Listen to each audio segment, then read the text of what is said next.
नमस्कार बिहार वासियों, स्वागत है आपका बिहार के सबसे भरोसेमंद न्यूज़ चैनल में। आइए जानते हैं बिहार की आज की बड़ी खबरें, किसान, युवाओं, महिलाओं और सरकारी योजनाओं से जुड़ी महत्वपूर्ण अपडेट, साथ ही मौसम और अन्य जरूरी खबरें। वीडियो को अंत तक जरूर देखें और चैनल को सब्सक्राइब करना ना भूलें। तो सबसे पहले बड़ी खबर देखिए, पेंशन धारकों के लिए एक बड़ी राहत भरी खबर आई है। बिहार सरकार और मुख्यमंत्री सम्राट चौधरी के निर्देश पर अब राज्य के सभी वृद्धजन, विधवा और दिव्यांग पेंशन धारकों के बैंक खातों में हर महीने की 10 तारीख तक पेंशन की राशि भेजी जाएगी। ध्यान रहे, 10 तारीख तक। सरकार ने संबंधित अधिकारियों को समय पर भुगतान सुनिश्चित करने के सख्त निर्देश दिए हैं, ताकि लाभार्थियों को किसी भी तरह का परेशानी का सामना न करना पड़े। अब चलते हैं मुजफ्फरपुर, जहां से एक बेहद हैरान कर देने वाला सामना आया है।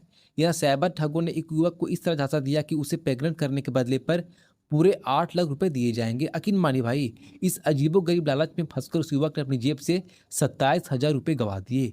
पुलिस अब इस मामले को जांच में जुटी है। आखिर एक गैंग काम कैसे करता है। इधर दिल्ली से भी एक अहम खबर आई है। सांसद पप्पू यादव रेल भवन पहुंचे, वहां रेलवे बोर्ड के अध्यक्ष से मुलाकात की। इस मुलाकात में उन्होंने कोसी और सीमांचल इलाके के लोगों को पुरानी मांगों को एक बार फिर उठाया कि वहां रेल सुविधाओं का विस्तार किया जाए। उन्होंने वंदे भारत ट्रेन चलाने, नई एक्सप्रेस सेवाएं शुरू करने का, स्टेशनों का आधुनिक बनाने के जैसे कई अहम प्रस्ताव पर भी रेलवे बोर्ड को सौंपी, ताकि इलाकों के लोगों को बेहतर रेल सुविधा मिल सके। अब बात करते हैं शिक्षकों से जुड़ी एक बड़ी खबर की। बिहार में शिक्षकों के ऑनलाइन तबादले की प्रक्रिया अब आधिकारिक तौर पर 3 चरणों में शुरू हो चुकी है। जो शिक्षक अपना तबादला चाहते हैं वे 5 अगस्त तक आवेदन कर सकते हैं। इसमें समायोजन के तहत होने वाले तबादले, आपसी सहमति से होने वाले तबादले और समान तबादले, तीनों तरह की श्रेणियां शामिल की गई है। इसकी अंतिम सूची 31 अक्टूबर तक जारी कर दी जाएगी। यानी शिक्षकों को अपने नई पोस्टिंग स्थान का इंतजार अभी कुछ महीने और करना होगा। अब एक भ्रष्टाचार से जुड़ा गंभीर मामला। लघु सिंचाई प्रमंडल के कार्यपालिका अभियंता अरविंद कुमार चौधरी पर आय से अधिक संपत्ति बनाने का गंभीर आरोप लगा है। इस सिलसिले में ईओ यानी आर्थिक अपराध इकाई ने बिहार के 6 अलग अलग ठिकानों पर एक साथ छापेमारी की। जांच में बात सामने आई है जो चौंकाने वाली है, जिसके पास अपनी वैध यानी कानूनी आमदनी से करीब 85% ज्यादा संपत्ति पाई गई है।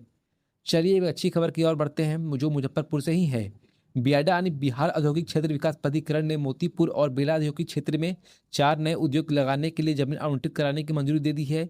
इन उद्योगों में पैक मिनरल वाटर बनाने वाली इकाई, फूड कंटेनर बनाने वाली इकाई, कैम्प्रेस्ड बायोगैस प्लांट और स्टील वायर बनाने वाली फैक्ट्री शामिल है। इससे उम्मीद जताई जा रही है कि स्थानीय लोगों को रोजगार के नए मौके मिलेंगे और इलाके का औद्योगिक विकास भी होगा। अब चलते हैं राजनीति की तरफ, जहां बांकीपुर उपचुनाव को लेकर तेजस्वी यादव ने बड़ा दावा किया है। उन्होंने साफ कहा कि इस उपचुनाव में बीजेपी की हार तय है। इतना ही नहीं, उन्होंने एक गंभीर आरोप भी लगाया है कि बैलेट पेपर पर क्रमांक को जानबूझकर धुंधला किया गया है, ताकि किसी तरह की गड़बड़ी ना किया जा सके। शिक्षक के मोर्चे से भी एक बड़ी खबर आई है। बिहार में 32,388 शिक्षक पदों पर बहाली की चौथे चरण की प्रक्रिया अब जल्द ही शुरू होने वाली है। शिक्षा मंत्री ने बांका में अहम ऐलान करते हुए बताया कि इसकी अधियाचना बीपीएससी को भेज दी गई है। साथ ही उन्होंने यह भी कहा कि राज्य में कोटा जैसी कोचिंग की सुविधा भी छात्रों को उपलब्ध कराई जाएगी, ताकि उन्हें बाहर से जाने की जरूरत न पड़े। इसी बीच आयशा के प्रदर्शन को लेकर आरजेडी की भी तीखी प्रतिक्रिया सामने आई है। पार्टी प्रवक्ता शक्ति यादव ने कहा कि छात्रों पर लाठीचार्ज करना, वाटर कैन का इस्तेमाल करना, आंसू गैस छोड़ना, ये सीधे तौर पर लोकतंत्र की हत्या करने वाला जैसा कदम आया है। एक अहम खबर सुप्रीम कोर्ट से आई है। कोर्ट ने बिहार के पंचायती राज मंत्री दीपक प्रकाश पर गंभीर सवाल उठाए हैं, क्योंकि वे 6 महीने से भी ज्यादा समय से बिना विधायक के विधान परिषद सदस्य बने मंत्री पर बने हुए हैं। सुप्रीम कोर्ट ने बिहार सरकार से साफ पूछा कि आखिर इसका संवैधानिक आधार क्या है। बताया जा रहा है कि इस मामले में सुनवाई अगले हफ्ते तक हो सकती है। चुनाव के दौरान सुरक्षा जांच में एक बड़ी खबर सामने आई है। जांच के दौरान एक लग्जरी कार से पूरे 1,17,000 रुपए नकद बरामद किए गए। इतनी बड़ी रकम मिलने के बाद जांच के लिए आयकर विभाग की टीम को मौके पर बुलाना पड़ा, ताकि यह पता लगाया जा सके कि आखिर इतने पैसों का स्रोत कैसे है। आरजेडी नेता तेजस्वी यादव ने एक बार फिर भाजपा और सरकार को सीधा निशाने साधा है। उन्होंने आरोप लगाते हुए कहा कि हार के डर से ही प्रधानमंत्री का दौरा रद्द किया गया, यानी उन्हें पहले से अंदाजा हो गया था कि जनता का मूड क्या है।